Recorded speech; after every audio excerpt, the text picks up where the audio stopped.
Hello, everyone, and welcome to our webinar. We're just going to give everyone another minute to join. We're excited to have you here today, and we'll get started in just a moment.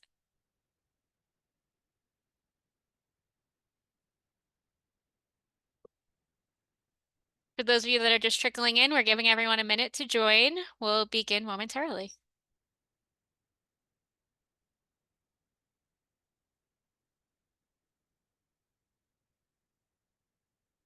All right, so we'll begin by kicking off some of the housekeeping items. So again, hello and welcome to our webinar today on affordable housing preservation trends and resources. Before we get started, I'd like to go over a few housekeeping items.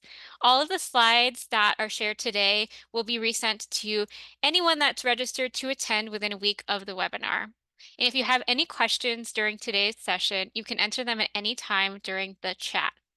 And we'll be holding all questions until the Q&A session at the end of the webinar, but we'll try to address any in the chat that come in if we have a moment.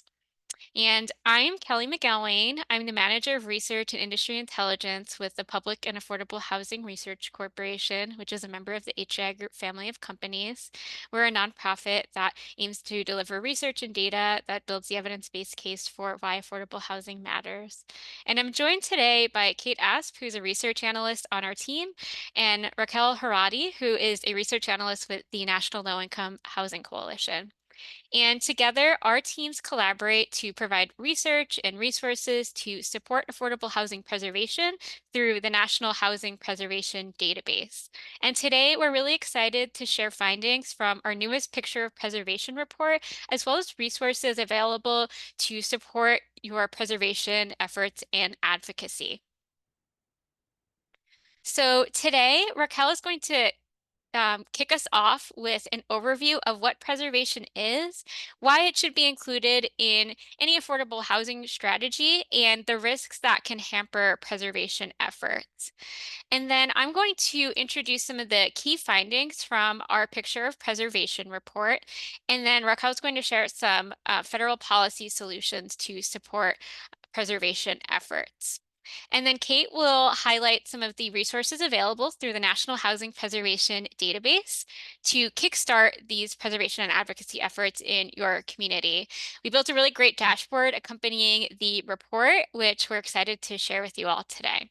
And then we'll close with some time for questions.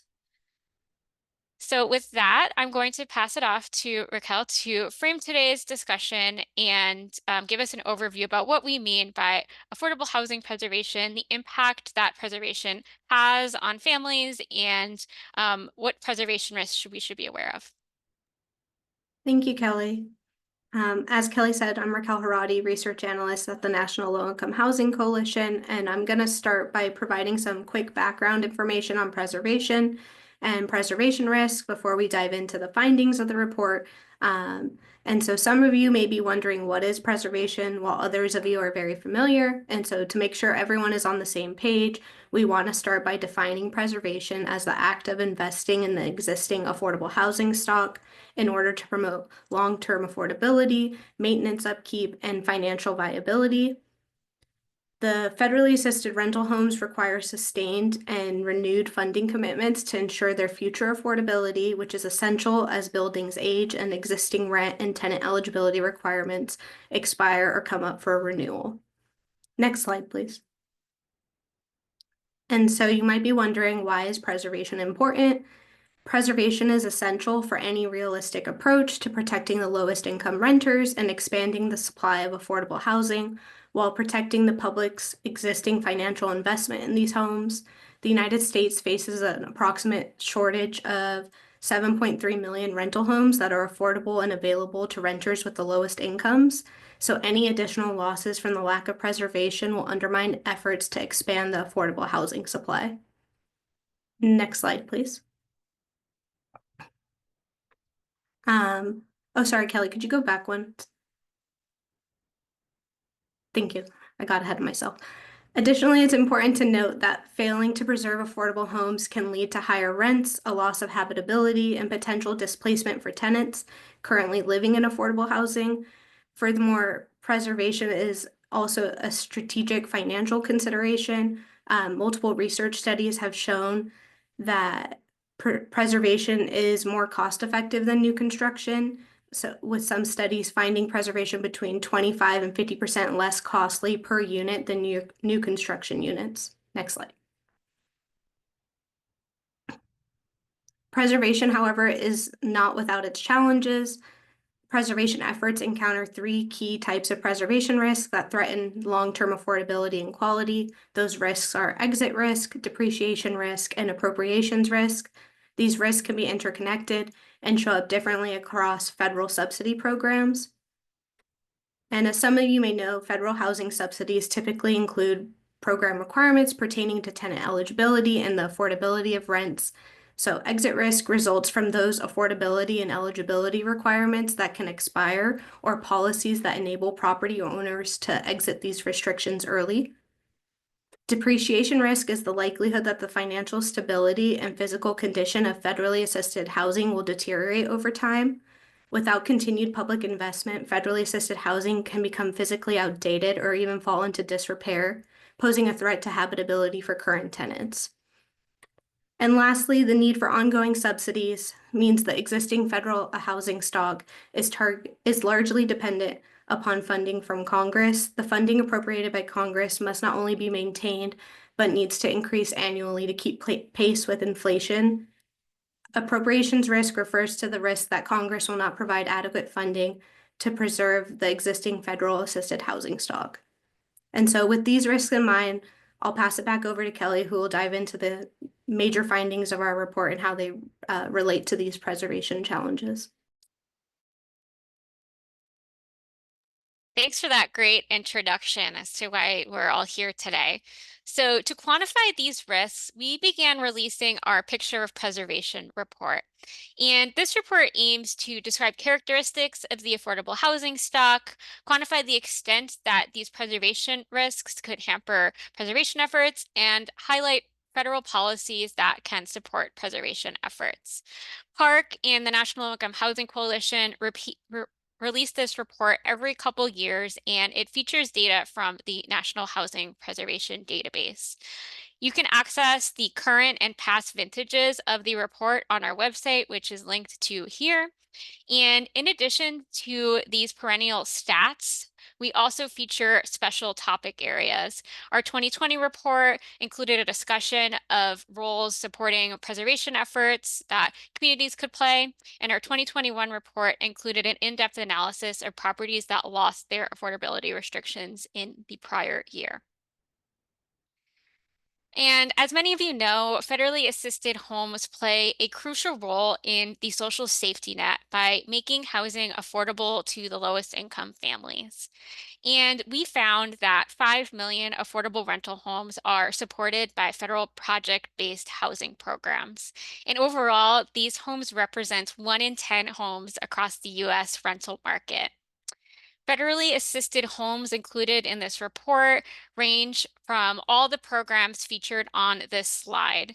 Most notably, the Low-Income Housing Tax Credit Program supports half of the federally assisted housing stock, making it the largest program, followed by project-based Section 8, public housing, and Section 515.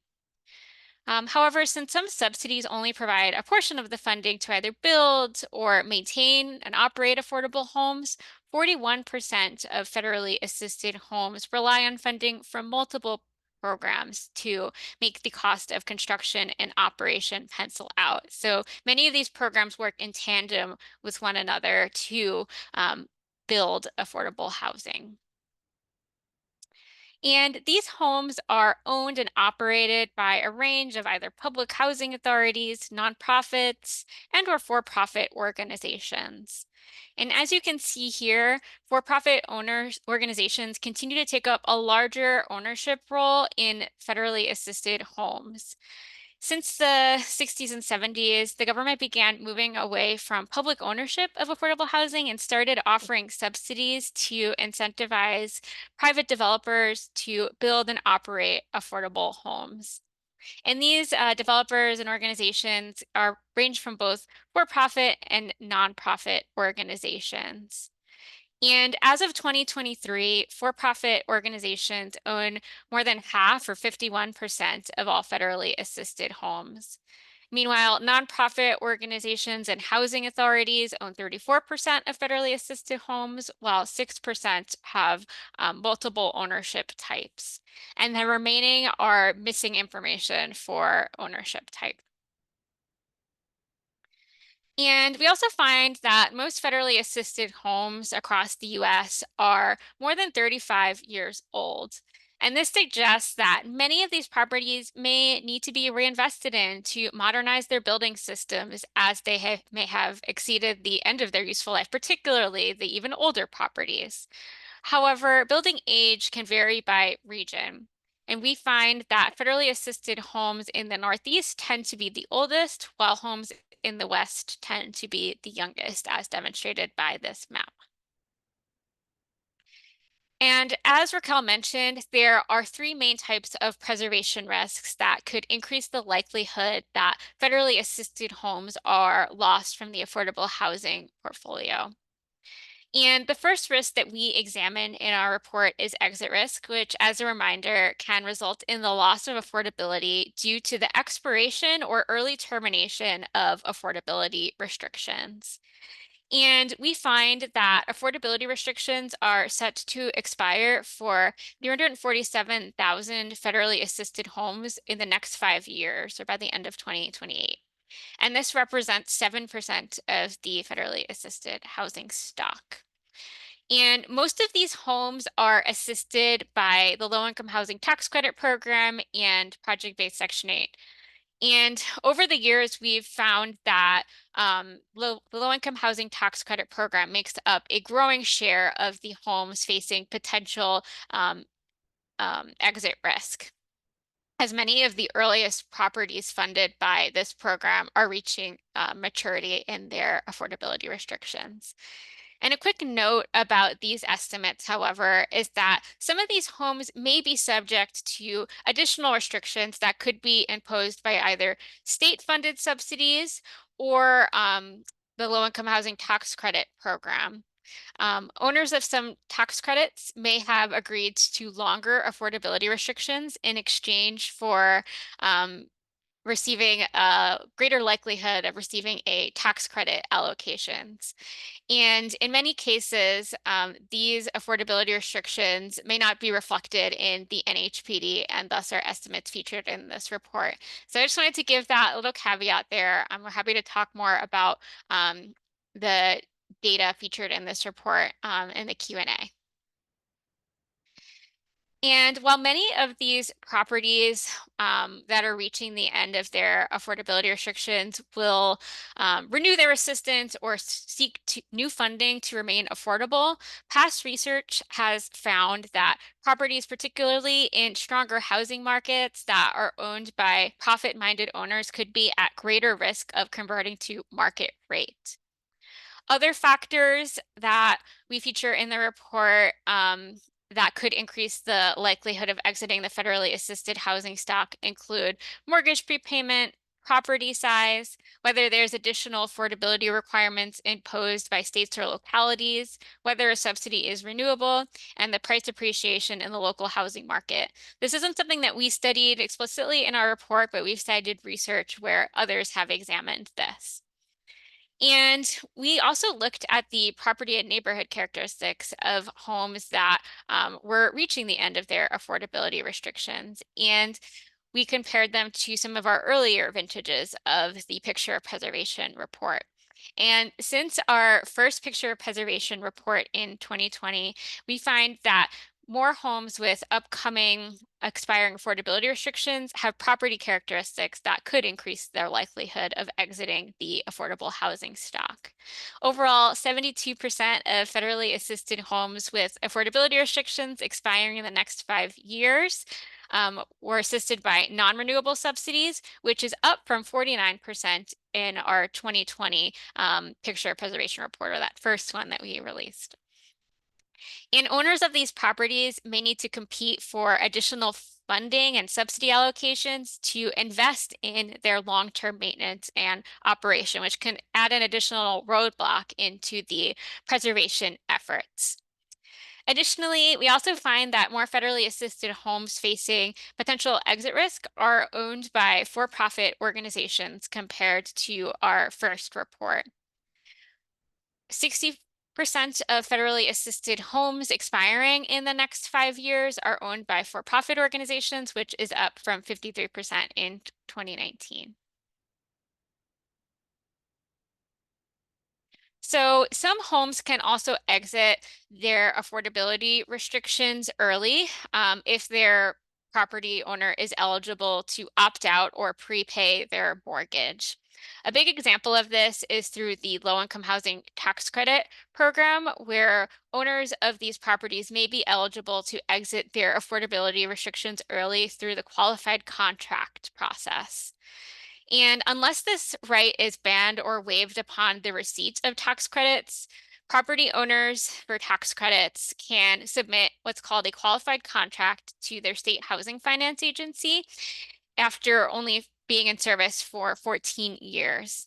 And if the state housing finance agency cannot locate a qualifier buyer that is willing to pay the qualified contract price within a year, that's also willing to keep that property affordable, the affordability restrictions phase out and that property can become market rate.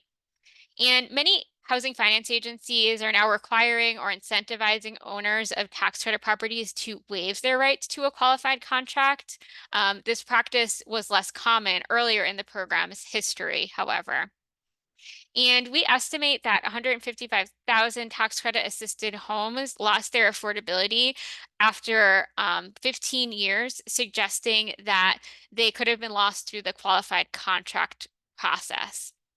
And as you can see here, the rate of qualified contract usage varies by region.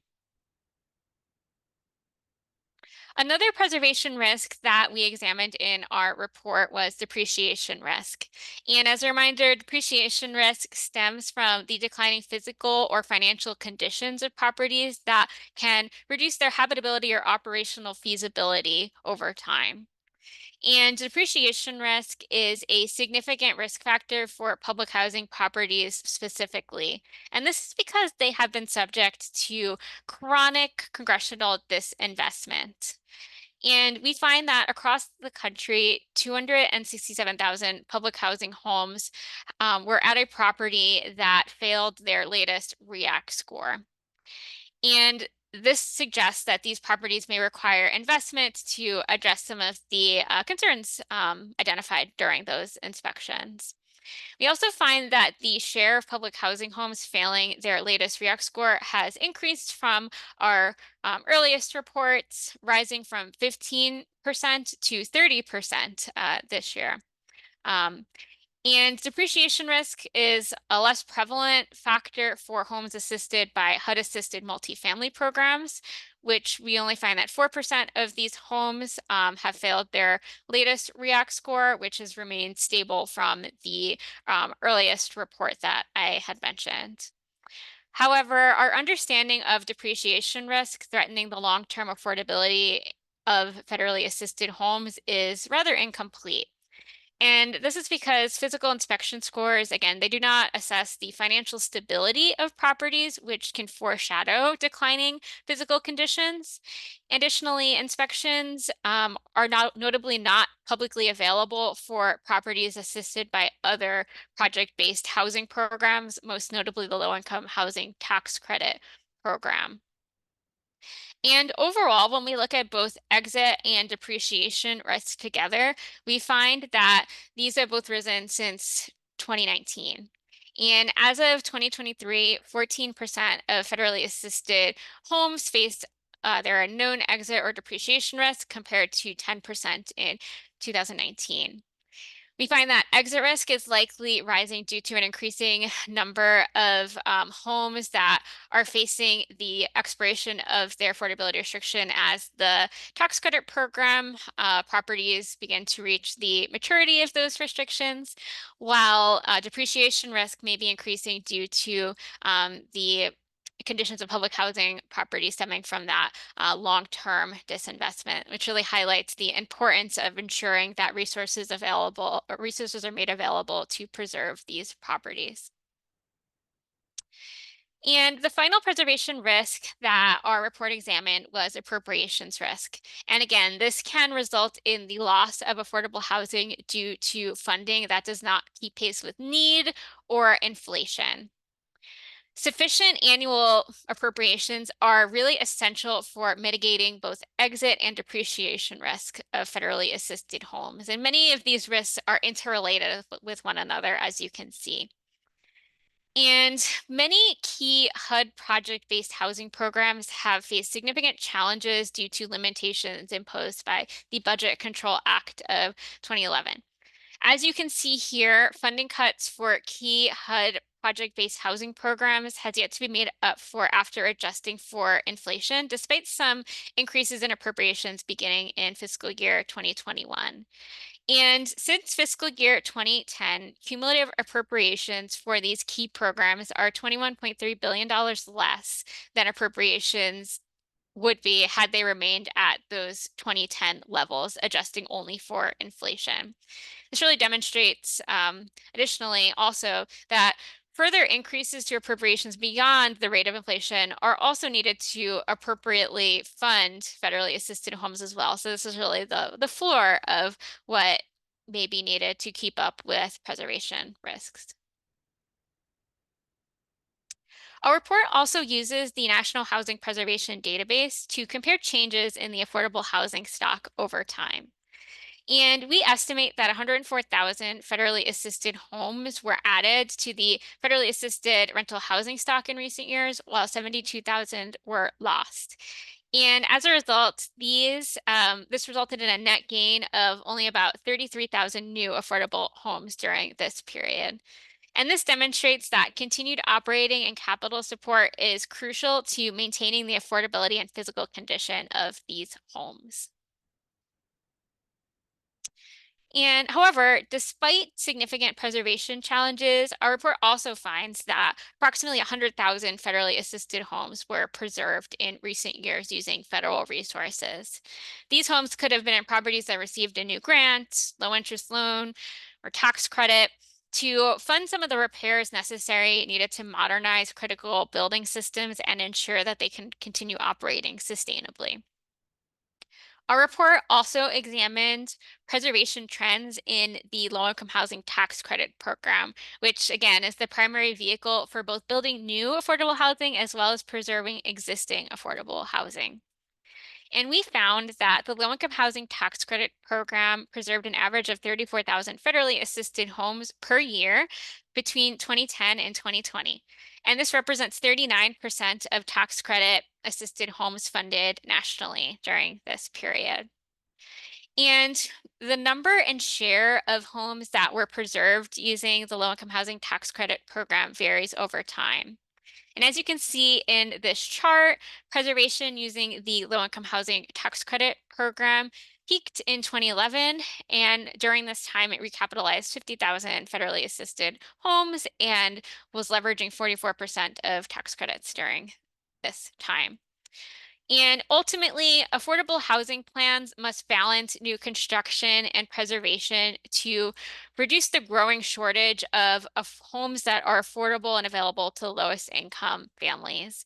And ultimately, providing sufficient funding for federal housing programs is essential to expanding the supply of affordable homes, ensuring that current tenants can remain stably housed in safe, quality homes, and also safeguarding public investments. And with that in mind, I'm now going to pass it off to Raquel, who's going to share some federal policy solutions. Thank you, Kelly. So as we've seen, continual reinvestment is extremely needed for the federal affordable housing stock to be maintained and to stay affordable. Despite this pressing need, Congress failed to pass the Build Back Better Act, which would have provided historic amounts of funding for affordable housing preservation. However, the Inflation Reduction Act was passed, and this provided less targeted funding that focused more on climate resilience efforts related to improvements in affordable housing and One example of this is through the Green and Resilient Retrofit Program that provided direct loans and grants to HUD-assisted multifamily properties to improve their energy and water efficiency, reduce greenhouse gases, and improve their resilience to climate hazards. Although these issues are important, larger, more broadly targeted investments to addressing preservation are specifically needed to fully preserve and expand the federal affordable housing stock.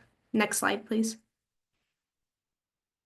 And so looking forward to potential solutions that are currently proposed in Congress, there's the Housing Crisis Response Act, which mirrors some of the housing provisions from Build Back Better. And if this was passed, this would provide more than $150 billion to help low-income renters afford rent, and then would create 1.4 million affordable and accessible homes throughout the country. Next slide, please. Additionally, there's the Affordable Housing Credit Improvement Act, which would expand the low-income housing tax credit to provide additional incentives to developers to build homes that are affordable to extremely low-income households who are most impacted by the housing crisis, as well as underserved rural and Native American communities.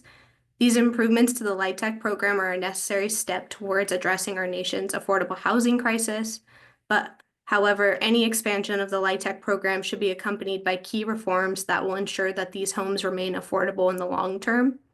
Potential reforms that we should work towards in the future are expanding the nonprofit. Oh, next slide. Sorry, Kelly. Then expanding the nonprofit set aside, eliminating the qualified contract loophole, extending the minimum required affordability period for properties, and strengthening nonprofit organizations' right of first refusal, which is the right to priority in purchasing a property and gaining full ownership for a nonprofit. These types of reforms are much needed to address the exit risks that Kelly talked about faced in the program.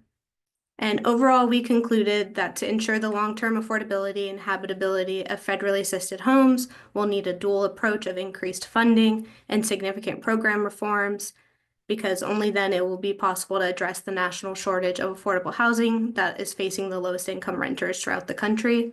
And now I will pass it over to Kate, who will go over the NHPD and the new preservation database. Thank you, Raquel. I appreciate it. Next slide, please. So as many of you may know, the National Housing Preservation Database, also known as the NHPD, was created in 2012 by PARC and the National Low-Income Housing Coalition, and it's the only comprehensive, deduplicated property-level database of federally subsidized housing nationwide. Use cases for this database range depending on what your aim to use it is, but they include quantifying the supply of affordable housing, identifying at-risk properties to inform preservation strategies, advocating for the preservation of at-risk properties, locating affordable housing options for HCV holders, targeting properties for preservation, identifying applicable affordable housing regulations, and more. Our users range from researchers and policymakers to individuals seeking housing assistance for themselves or for their friends and family. The slides, like Kelly mentioned, will be sent out after the event today, so if you're interested in registering for the database, you can click that register here link on the slide below. And similarly, if you would like to learn more about the database, we had a past virtual event go over how to use it and what you can use it for, so feel free to click that as well and watch that. So with all that said about the database, we also strive to provide additional tools beyond the database itself, just to equip our users with even more tools to advocate for affordable housing. So with that said, can you go to the next slide, please? PARC and the National Low-Income Housing Coalition recently launched a preservation dashboard alongside our picture preservation report this year. The dashboard is an interactive tool that visualizes data-driven insights on the affordable housing stock and preservation risks across various geographic levels. Our goal with the dashboard was to create a tool that can be filtered on state, county, and congressional district to allow advocates, stakeholders, and policymakers to easily gain insights into the status of affordable housing in their communities. So with that said, I want to take a minute here to do a brief walk through the dashboard. So I'm going to go ahead and share my screen. Can we all see that? Awesome. So this is the landing page for the Preservation Database website. As you can see, we have a few tabs up here. All of our accompanying resources are nestled within our reports. So I'm going to go to reports here and click picture preservation. And if you want to read the report, that's right here. But we want to look at the dashboard today. So I'm going to go ahead here, click view dashboard. This is a landing page for the dashboard on the NHPD website. but the dashboard lives in Tableau. So if I click that, it'll take me directly to Tableau. And depending on what type of browser you're using, unless you're on a very large monitor, I'd recommend scrolling down here as a first step and clicking the See This in Full Screen button. This allows you to be able to see the whole database in one screen without having to scroll up and down or sideways. So this is what you see when you first open the database. It's a dashboard. It's a dashboard for the United States as a whole. And the first thing I'd recommend doing is going over here and just hovering over this question mark button. It describes a little bit about the database, how to use it, how we recommend exporting the database to get clean one-pagers that you can use in your advocacy, and also resources to learn more about what we do and the database itself, dashboard itself. There's also a link to the report, the button to export to PDF, button to export to an image, and then this button here lets you see some of the data that we used for the dashboard if you want to do your own analysis. So with that said, let's talk a little bit about what is actually on the dashboard here. So up at the top, we have key facts, including total assisted homes in the level of geography you selected. In this case, it's the United States, where we have about 5 million homes in the NHPD. Assisted homes preserved in 2023. If you hover over this, you can notice that there's a note. All this is saying is that these are properties identified as preserved in the database as of 2023. These properties could have been preserved earlier, but due to data lags, they were flagged as preserved in the NHPD as of 2023. So just something to be aware of. And next includes assisted homes set to expire the next 5 years, the gap of affordable and available assisted homes for extremely low-income renters, which comes from the Coalition's gap report, and the percent of extremely low-income renter households with severe cost burden. Then if we go to the meat of the dashboard right down here, you can see a few different charts. We have assisted homes facing exit risk over time over the next 30 years, assisted homes set to expire in the next 5 years by subsidy type. Like Kelly talked about earlier, this gives you insight into whether affordable housing will actually exit the housing stock, or if there's a possibility that they're going to get renewed subsidies and continue to remain affordable. We also have assisted homes by target tenant type, federally assisted homes by program, and age of assisted homes in the level of geography. So if I'm an advocate and I want to narrow it down to a certain level of geography, I would start over here on the left, and I'm going to start by clicking state. Wants to unmute and shout out a state, feel free. Any takers? California. Awesome. Great choice. California has plenty of affordable housing for us to view for the dashboard. So as you can see, I just clicked this filter by state button, went down here to California, and now I have a dashboard that's filtered specifically for the whole state of California. You can see that this number changed up here. We have just over 450,000 homes for California, and so on with all the other charts and statistics for the dashboard. So now if I wanted to go to county to get a little bit more specific, I'll just click that button over here on the left. Let's do California again. And we're gonna look at Los Angeles County. So now we have it filtered farther. As you can see up here, total assisted homes changed again to just over 100,000. And you may notice that county and congressional district don't have those other two key facts at the top. They're just not available at that level of geography, but it still includes total assisted homes preserved in 2023, and assisted homes that did expire in the next 5 years. And let's say I want to look at California by congressional district. I click the congressional district, go to California again. Let's look at the first one. And yet again, we filtered to a more specific level of geography, and we now see that there's 10,000 homes in the first district, congressional district for California. If I'm an advocate in this congressional district and I want to take this one pager to go do my advocacy, what I would recommend doing and what we suggest to do here is to click this PDF button and change this to landscape mode. This will give you the best overview of the page and make sure that's formatted properly for you to print out in one simple page. I'll click the escape button here and then open up that congressional district export. And as you all can see, you now have a neat one-pager that includes all the information we were just looking at on the dashboard itself. So we highly recommend checking this dashboard out. I'll go ahead and I'll stop sharing my screen so we can get back to the slides.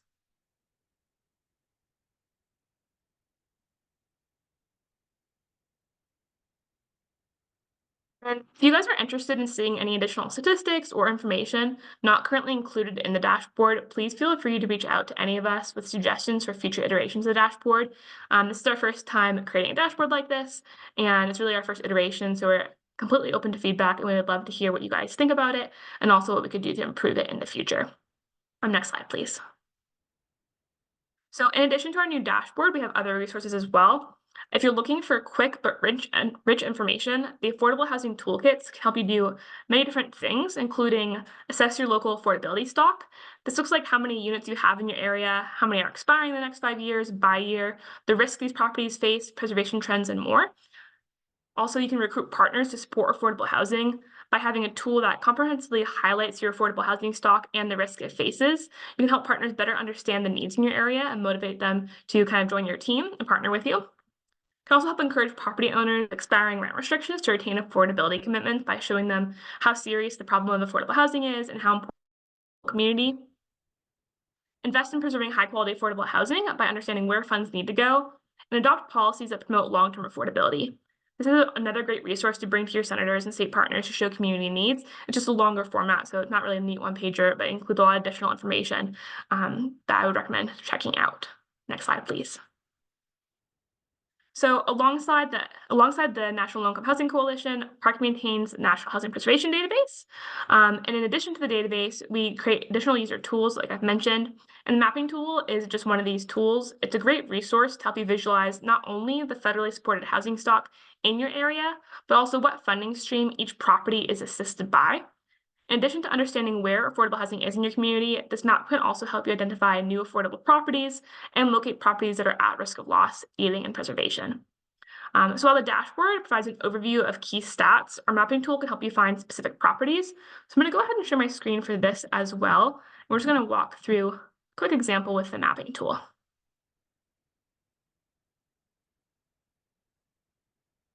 You all see that? Perfect. So again, this is our home page right here. We're back here again. And if you scroll down a little bit, you can see this mapping tool. I'll go ahead and select that now. This is updated quarterly alongside our database refreshes. As it opens up, you're going to see a map of the country. And a little bit about what this map does over here on the left. It directs you to click the legend here. And this shows you what all these colors mean, which is just what subsidy stream these properties are assisted by. So let's look back at California again. Let's say I'm in California and I want to understand what affordable housing is in my area and what primary funding streams assist these properties. I would click the California, select drop down here. And then for city, let's just go back to Los Angeles. I'll just type that in at the top to search for it. Perfect. And I'll go ahead and pan and zoom a little bit in there. So as you can see, there's quite a few properties in Los Angeles with many different primary funding streams. And let's say I want to see the properties that are expiring in Los Angeles in the next 5 years. What I would do here is go, I would filter this so it's a range from today, and then we'll go ahead a few years here. Perfect. So now this is filtered again to the properties expiring or with affordability restrictions set to expire in the next 5 years. So a few less, but still plenty. And we can see that there's a lot of Section 8 properties, properties with multiple subsidies assisted in the property, LIHTC properties, and more. And if you want to learn more about a specific property, I can go ahead and zoom in. This is an other HUD property, so it would be interesting to see what subsidies assist this property. So if I scroll down here, there's a lot of interesting information, including the name of the property, its address, its ID database, in case you wanted to learn more about it there. If we scroll down, we can see that the primary funding stream is other HUD, but it's assisted by home. So that can give you insight into the properties in your community and what funding streams they're assisted by. You can also filter over here. So if I were to filter on home, that property would stay filtered on the map. If you scroll down, there's a bunch of different subsidies here you could filter on. You can also filter on total unit count. So we really recommend checking out the mapping tool. It's a great resource in addition to the database and in addition to the dashboard. I go ahead and we can get back to the slides.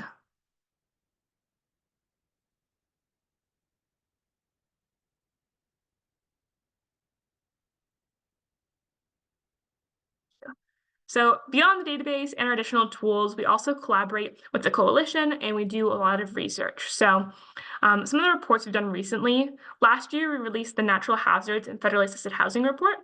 This report analyzes the risks that natural hazards pose to federally assisted homes and their communities using FEMA's National Risk Index, also known as the NRI. The NRI compares across locations the risk of harm from 18 different types of weather, geological, and climate events. Key findings from this report include that heat waves pose the greatest risk to federally assisted homes, with 28% of federally assisted homes located in high-risk areas for extreme heat. 25% of federally assisted homes are in high-risk areas for tornadoes, and 23% are in high-risk areas from riverine flooding. 24% of federally assisted homes are in areas at high risk for natural hazards generally, and this considers both the physical and social vulnerabilities of those communities, with 8 states having more than half of their federally assisted homes facing significant risks. Additionally, rural areas have higher vulnerability to disaster, with 30% of federally assisted homes at risk for natural hazards compared to 23% for urban areas. And then after we did this disaster report, we were intrigued to research the topic a little bit more. So earlier this year, we also released the National Risk Index and Racial Equity for Renters report. This report examines the growing severity of natural hazards and the disproportionate impact on communities of color and renters. It highlights the need for more equitable disaster mitigation and recovery planning, and examines whether FEMA's National Risk Index adequately captures disparities. The report evaluates whether the NRI reflects risks faced by renters of color and how it informs 2 key federal programs, which include FEMA's Community Disaster Resilience Zones, also known as CEDARS, and HUD's Green Resilient Retrofit Program, also known as GRRP. Additionally, we have a couple other past research reports I can share with you today. We have Balancing Priorities. This report explores the challenges of preserving low-income housing tax credit units, focusing on neighborhood characteristics and the trade-off between preserving affordable homes and promoting mobility to higher opportunity areas.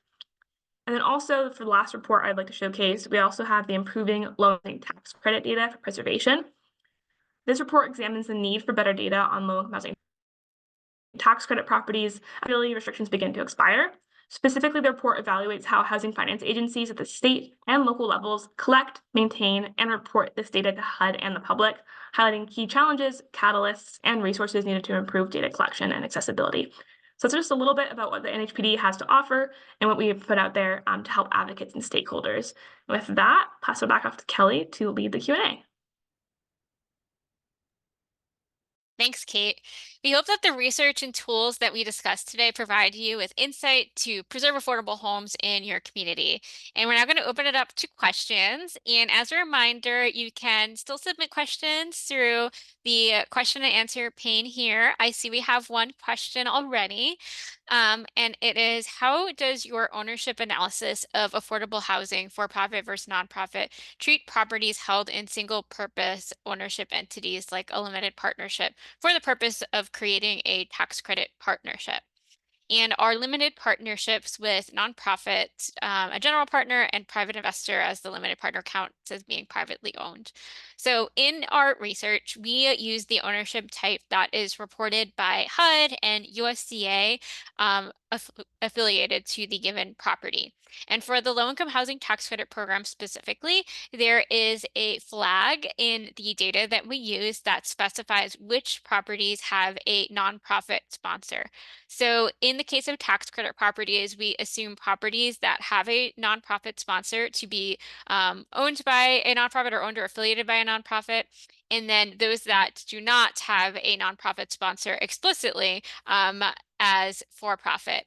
And then for the remaining housing programs, it's a lot more straightforward where it's listed as for-profit, nonprofit, public housing authority. So. Okay, another question. Thank you. Quick question. How can local governments use the National Housing Preservation Database and findings from the picture preservation reports to target preservation efforts? That is a great question. And the tools that Kate shared are going to be the biggest catalyst to doing this. One thing that we've seen pretty frequently from a lot of local governments that use the National Housing Preservation Database as a resource to assess upcoming preservation risks and incorporating that into their preservation plans.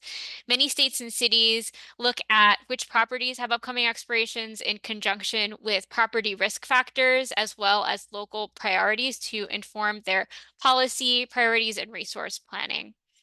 Additionally, simply quantifying these characteristics about upcoming preservation risks can equip your organization to advocate to state and local legislators about the importance for securing funding to address these growing risks, especially if you're finding that they're growing in your community.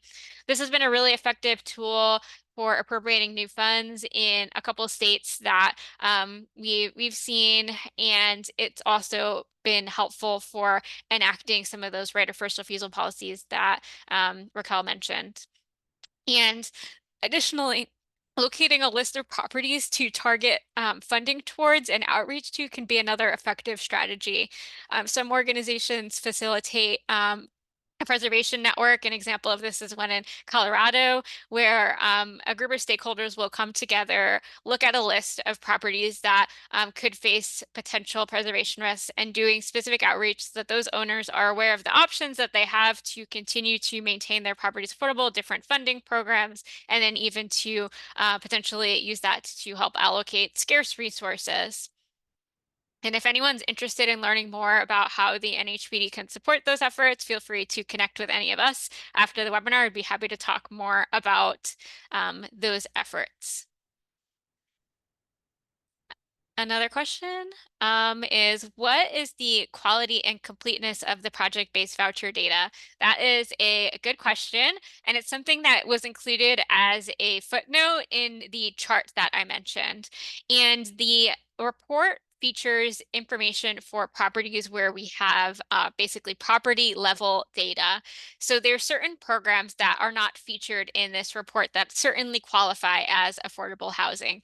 In some cases, the program may target a sensitive tenant population where information about the location of the assisted properties is secured for the protection of the folks that live there. In other cases, it could be tenant-based assistance, which we do not have address level information for.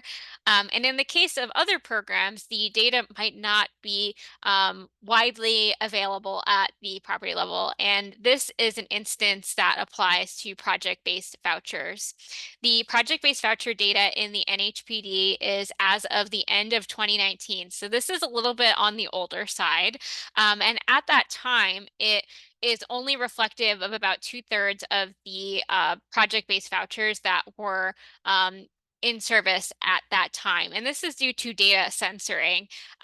This data that we incorporated on project-based vouchers in the NHPD, and thus this report was provided to us from HUD, and to protect tenant privacy, they were only able to share buildings which at least 11 vouchers were allocated to. We're actively working to get some new data from HUD, so we're hoping to refresh that information soon. A lot of the other programs featured in both the NHPD and this report are updated more regularly. We refresh the data 4 times a year, but sometimes the information that we pull from is updated less frequently. So thanks for that feedback on the report as well. There any other questions about the report, the National Housing Preservation Database generally, or even feedback on things that you'd like to see done in the dashboard that we can take back to our team for future iterations of it?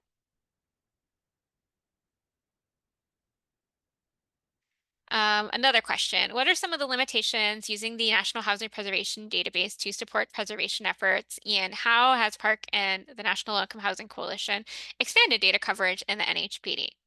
So another great question. I talked a little bit about this earlier in my talking points, specifically regarding exit risk. So one area of concern is that affordability restriction end dates in the NHPD kind of reflect the starting point. There may be additional restrictions that could be imposed by local communities or locally and state funded subsidies that are not reflected in the NHPD. However, it's a great starting place for folks to begin.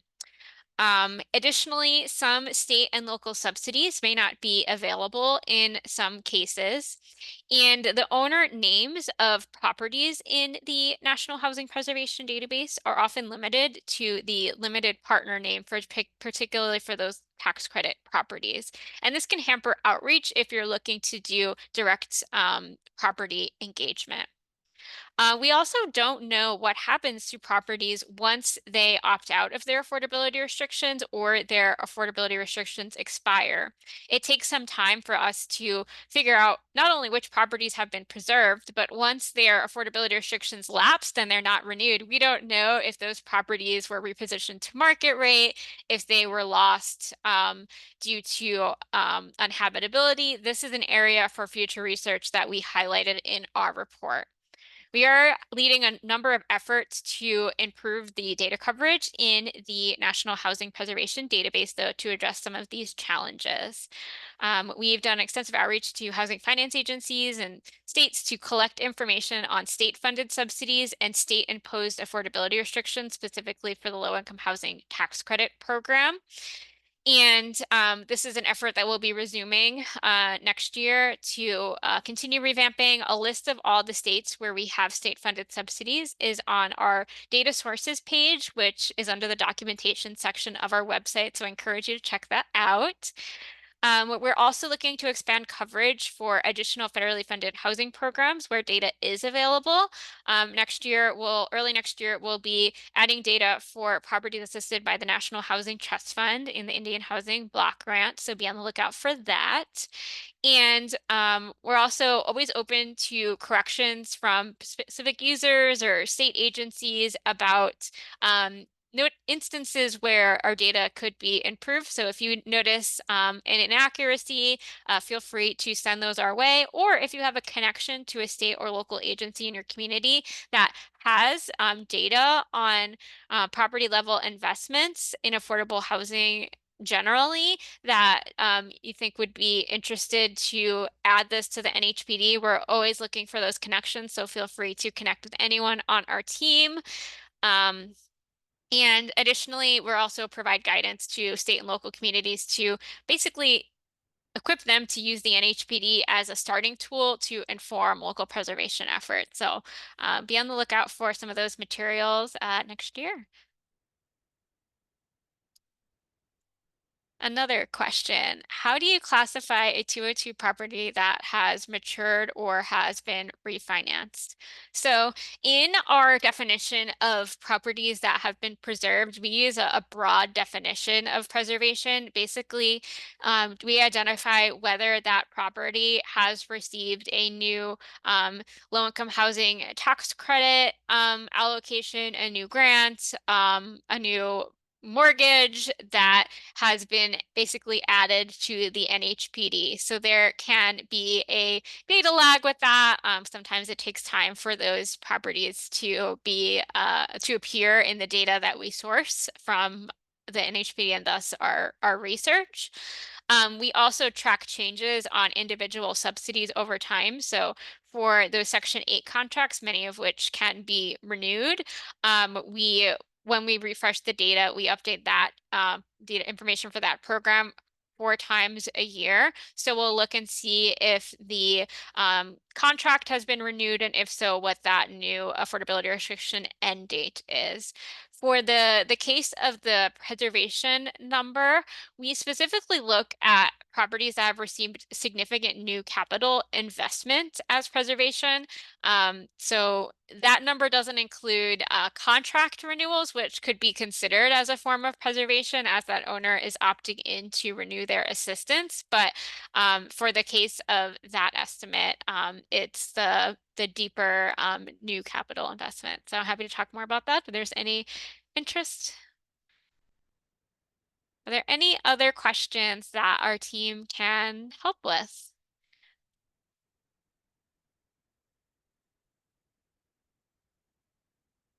Give it another moment. Thank you, Vince.